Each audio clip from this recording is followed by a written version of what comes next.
Hello, hello. This is Kim Ades from Frame of Mind Coaching, and you are with us at the Frame of Mind Coaching podcast.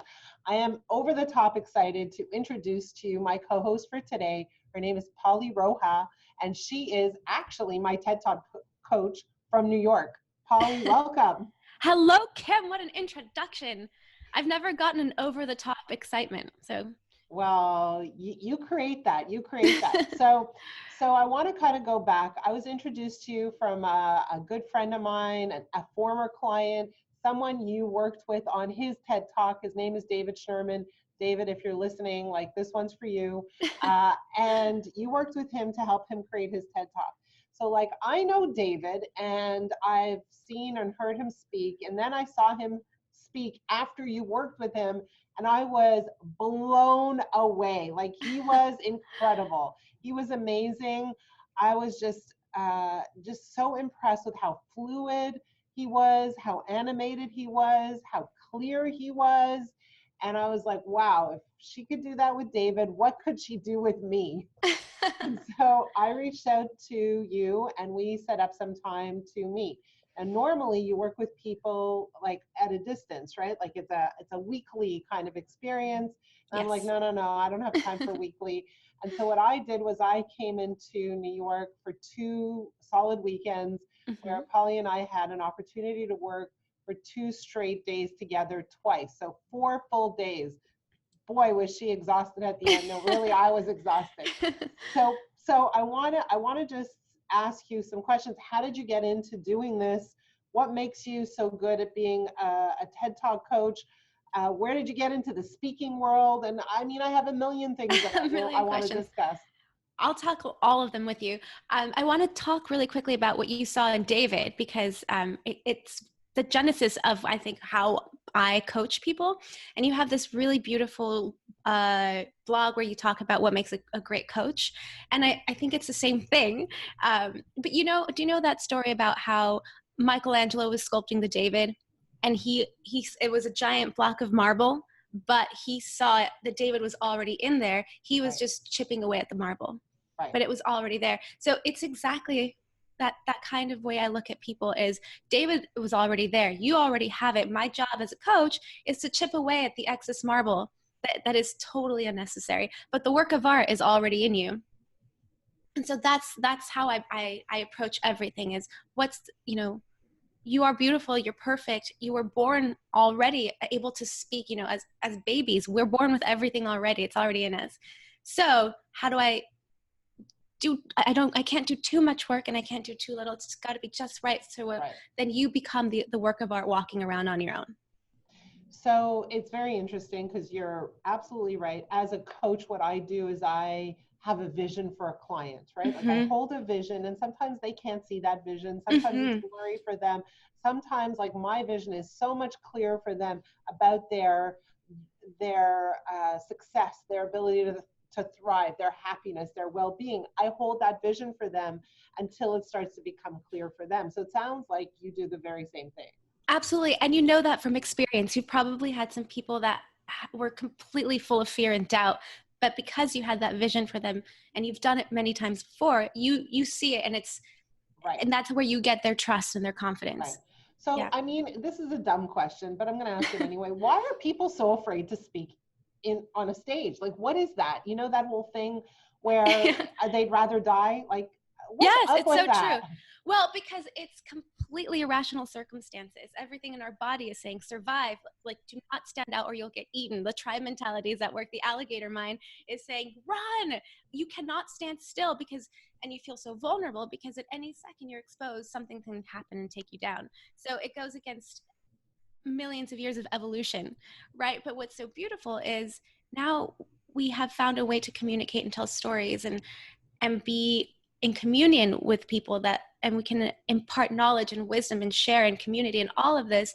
So the payoff to saying to millions of years of evolution, I got this, we can do this, let's see what happens, is this incredible feeling of oneness, and that you are making an impact in the world, and that you are happy, and sheer authenticity is beautiful. So it's just evolution saying, And So that's let it. me ask you this. So how do you work with someone who has stage fright? How do you work with someone who has absolute terror? Because this is an actually interesting question, because I worked with someone who had terrible stage fright, and Mm-hmm. I worked with them through a coaching process, but not as a performance coach. Like, that's not what I do. How do Mm-hmm. you work with them? How do you get them to a place of, like, I don't know if you can get them relaxed. That would be good. But Right. how do you do that? Well, with relaxation, the only trick really to that is preparation. Preparation. If you prepare so much you can be relaxed, right? And stage fright is, and nerves, it's completely normal. So it's really important for people to know that they're not alone. They're not the only people that have this crippling fear. It happens to all of us. And so Right. that alone, you're okay, you're normal. And then the other thing is to talk about nerves. And this again comes down to evolution. Nerves are our friends. Nerves are there to tell us that there's impending danger. It tells us, don't go down that strange alleyway, go this way. So befriending nerves is crucial. And physiologically, nerves and excitement are the exact same thing. So it's an outlook of nerves is putting the attention on myself. It's me saying, oh my God, I might fail. It's a personal agenda that is necessary to survive. Right. But in terms of being someone that's engaging, that wants to make an impact, you got to flip the nerves over and know, oh, this is excitement, and put the attention outside of yourself. Because when your attention is to what you have to do in front of you, you stop focusing on yourself, and you're focusing on the people that are getting incredible ideas, people that are forming friendships, Yeah. that are people that are taking what your words are, this beautiful tool we have, and making their lives better. And so if you focus outward, you relax. Nerves aren't nerves anymore. They're excitement. And of So for course, the just practice. Yeah, so I do a lot of presentations, but a lot of my presentations, well, actually all of them, are very interactive, right? So I talk to the audience talks back to me. But I remember early on, so I've been doing this for many, many years. Early on, I used to like literally get a stomach ache before my presentations. I used to like need to tune everybody out and go to the washroom Uh-huh. because my nerves were getting the better of me, basically. I needed Mm-hmm. to, deal with that. And then I would do my presentation. I would do a pretty good job, but then at the end, I'd feel like this depletion, this like feeling of, oh man, like this feeling of I'm on stage and everybody's judging me, and I don't like that feeling. And it's just like this horrible, horrible experience. It wasn't an experience where I felt like I was on a high at all. It was the opposite. And then something switched in my brain where I said, rather than me being on stage as the object of attention, my job is to give attention. My Mm-hmm. job is to serve the people in front of me. My Mm-hmm. job is to be the one who offers, who gives, who loves the audience, right? I love that. Yes. And if you think about that, it's a forward motion. It's a motion outside, beyond yourself, that you are creating. So if you energetically think of that, it's all out and abundant, right? If you think of nerves, it's inward, it's crouching, Yeah.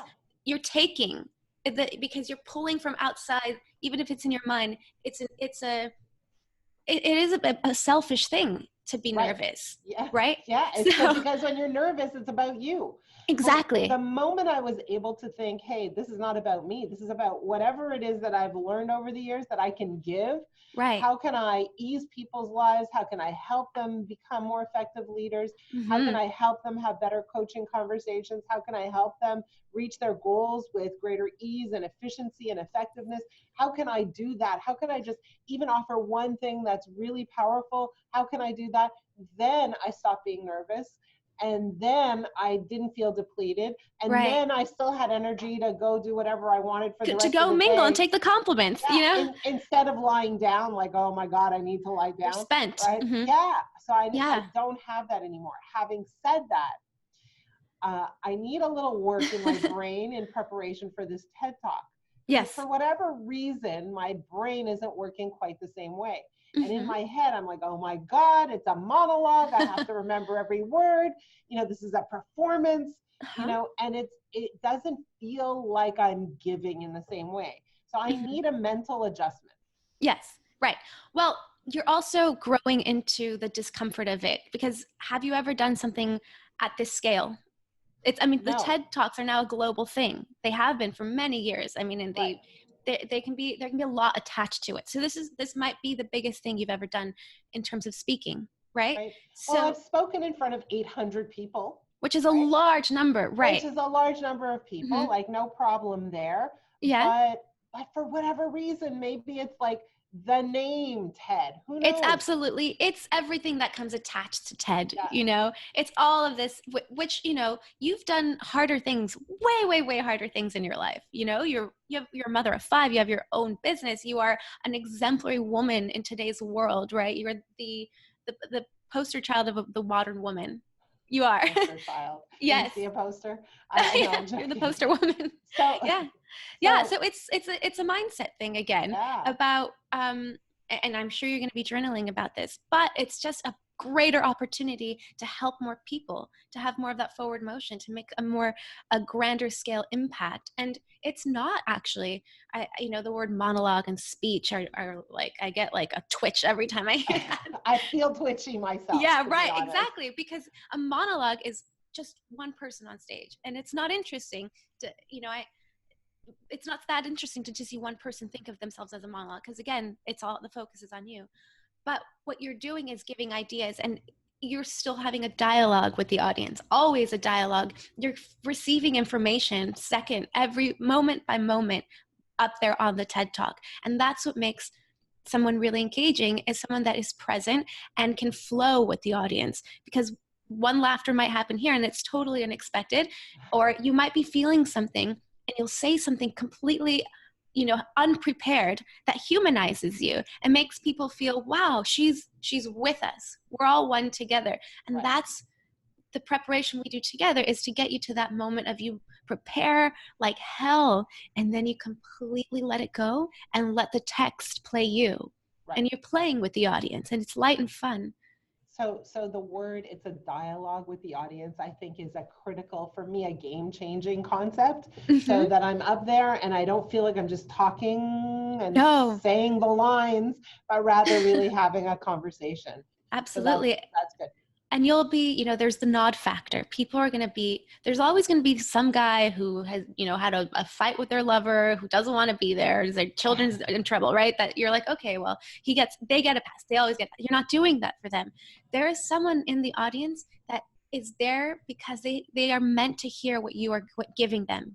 And you may never know. You may never know how you've changed their life, but you do it for that. And you also do it because you're honoring where you are in the moment. So I want to switch gears. So what is the difference between an amazing speaker and a pretty good one? What is the difference? Like, some people are up here in their game and the rest of us are kind of over here. Right. What's the distinction? What's the key difference? What advice would you give for those people who are pretty good, but not like off the charts awesome? Yeah. So there's like the golf clap people, like at the end, it's just like, ha, ha, ha, very nice. And then there's someone is an engaging speaker because if I were to measure this, it would be, it's all based on action, the action that follows a speaker.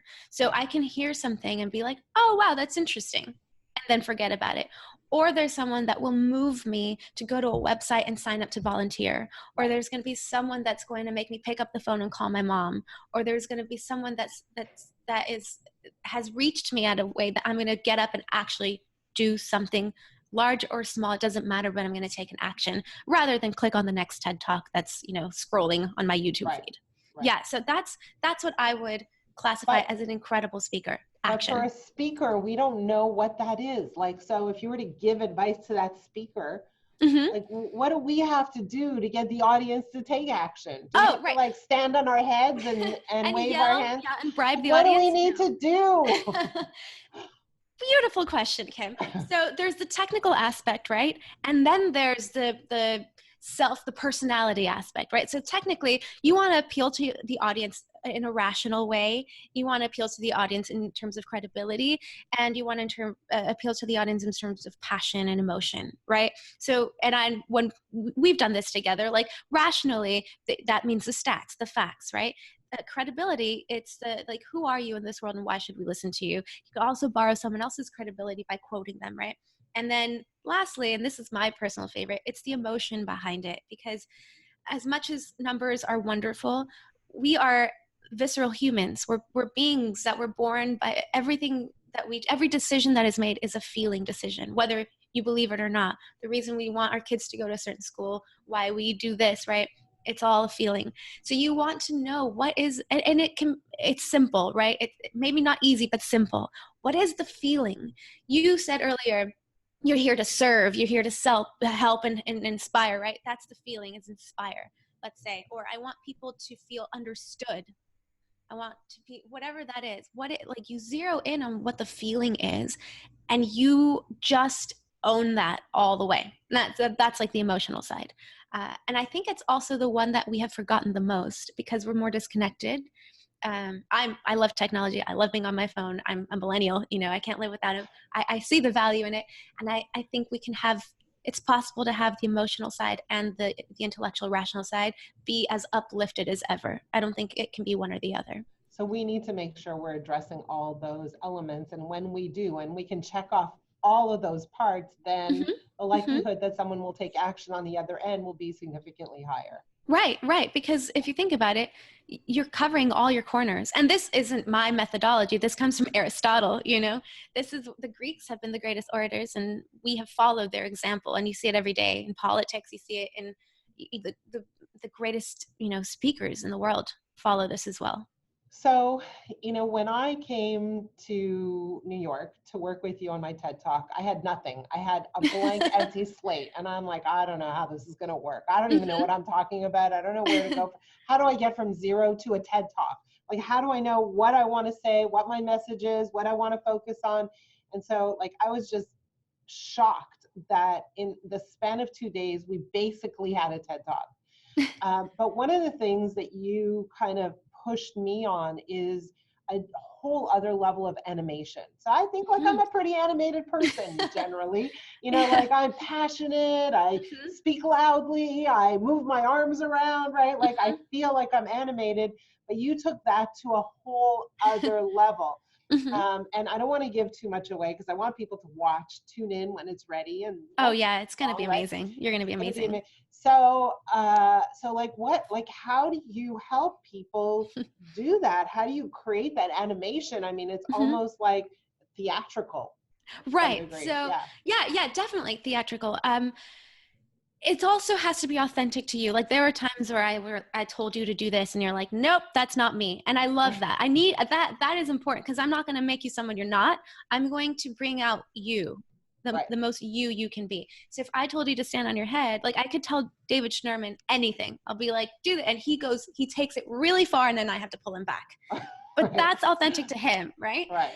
So for you, it really is so helpful when you have a very strong point of view in life as a woman, as a mother, as a business owner, as all of this, which is magic for me because I don't have to guess what I think you're going to like, and you're not polite. You are direct, and that's as polite as it can be. I love direct. I think that is polite actually. and it's helpful. So I think that's why you and I were able to get so far, is because I have my very strong point of view and you have an even stronger point of view, and together we made magic, So when it comes to the performance aspect of it, people might believe that they are very animated, but I like to think of people as, there's 88 keys on the piano, and I might have shared this with you, right? There's 88 keys on this piano, this beautiful instrument, and it's like our voice is our instrument, our body is our instrument, right? How can we use that to make the most beautiful arpeggios and chords and rhythm, right? And because variety, and think of it like if we are up there and we are very monotone, we start sounding kind of like a car horn. It's just like and we tune out, right? Variety is what keeps us engaged. It's the element of surprise. It's the unpredictability. Is there danger that's happening that keeps us engaged? And that's why animation just means anima. It's Latin. That just means alive, to live, to be alive, right? So it's just making you more alive. The you, not Kim as, Jim Carrey. because that's right. Unless that's Yeah, what you wanted. Yeah. right. It's the most fully animated, alive Kim that you can bring us. And think about it. That's what we owe the people that are come to listen to us. We owe them ourselves with no filter, just us. So what I understand when you refer to the piano keys is that we usually play in a We very play an limited octave. range, Right. right? But our actual range is much broader, right? Like we Much. actually have this huge, um, the word is range, this huge Mm-hmm. range that we don't actually tap into or access most of the time. And if Exactly. you're going to be on a TEDx or a TED stage, you Mm-hmm. got to access that range. Right.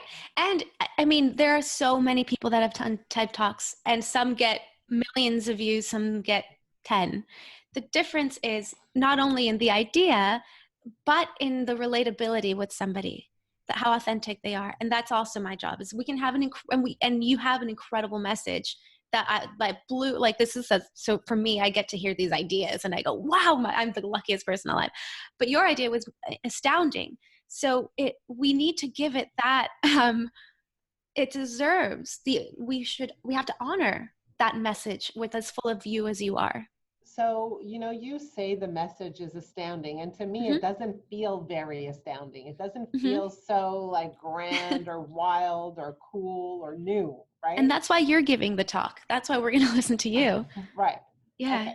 So let me ask you this. If somebody is thinking about doing a TED Talk, like Mm-hmm. in the back of their heads, they're Mm-hmm. thinking, man, I want to do that someday. Mm-hmm.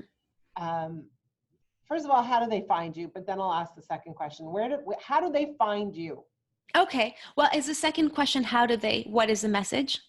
How do they establish, how do they build, how do they figure out their message? But first, how do they find you? Oh, okay. Okay. That the second part is more interesting to me, but you can find me at my email, which is Paulie, and it's like Paulie, Paulie. I know, I love New Yorkers like, you're not Paulie, you're Paulie. I'm like, yeah, I'm Paulie.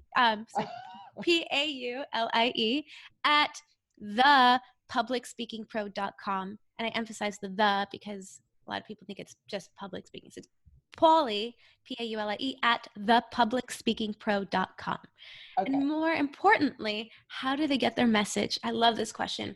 The message is something that will not leave you alone. You have to do that message that you say, no, it's not that one. It's not that one. And then it keeps gripping you and gripping you. It's the thing you can't say no to. That's the message. And it can be anything, but it's like calling at you for a reason. And so your job is to say yes to it when it's right, when it feels right, and when you know it's right. So I'll just give people a tiny. Yes, please. Tiny. So as everybody knows, what we do here at Frame Mind Coaching is we coach leaders, we coach executives, we coach entrepreneurs, the highly driven population. And yes, they come to us to become better leaders, to become more effective professionally, to increase their profitability and their results, and to have a great impact in their work environment. But 9 out of 10 times when we talk about their leadership skills, we end up talking about their children. Mm-hmm. And over the past 15 years where I've been coaching these people, what I discovered is that leadership and parenting are kind of connected. And so basically what I'm going to be talking about on this TED Talk is that very thing. We're going to be talking about parenting. We're going to be talking about some of the ideas that people have about parenting that are perhaps a little misguided. And then we're going to talk about how those lessons that we can acquire in a parenting scenario can directly be applied to leadership. So I'm excited to talk about that. It's going to sound way better on stage, though. I thought that was wonderful. And I laughed at when you said it's kind of related, because it's absolutely related. There's no, and I'm not a parent, but everything you said applied directly to me in every way, shape, and form.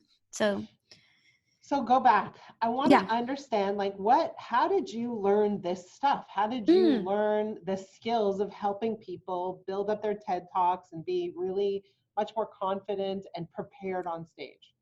Absolutely. I am an actress also. And I've always, always, always wanted to be an actress. And I've always studied or been part of the theater.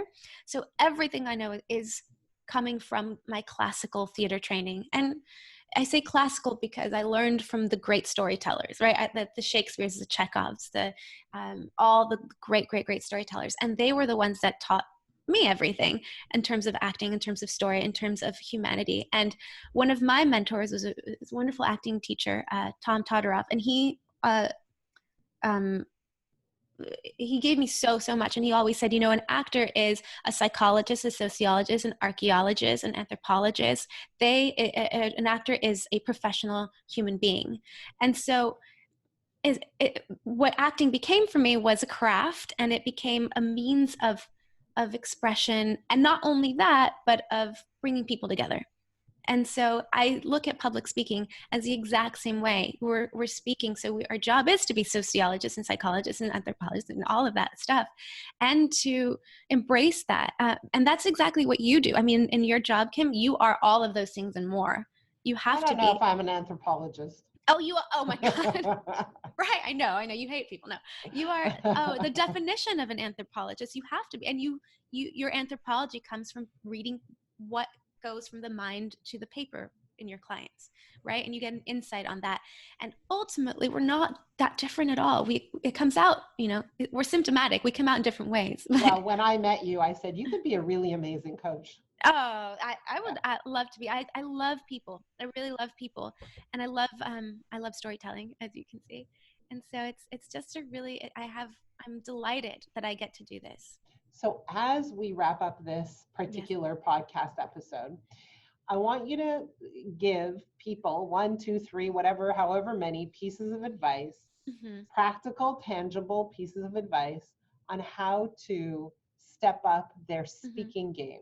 Even if it's not on a TED Talk, a TED stage, even if it's to a group of employees or potential customers, how do they step up their speaking game and be a little bit more effective, reach their goals a little bit better, make an impact, drive that message home, whatever it is? Yeah, great question, Kim. The first thing that came to mind is curiosity. And I know you've talked about this a lot, is be the most curious person in the room. Never make it about yourself. It becomes about you, but be the most curious person in the room. And there's this small anecdote that I really love, but they were interviewing Martin Luther King Jr.'s assistant a long time ago. And they were saying, what made him such an incredible speaker? How did he do that? He defined an era. He changed the world. How did he do it?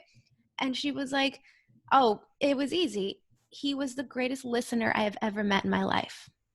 He asked questions and he listened. It wasn't about him, but it's like, listen to your surroundings, listen to yourself, pay attention to what interests you.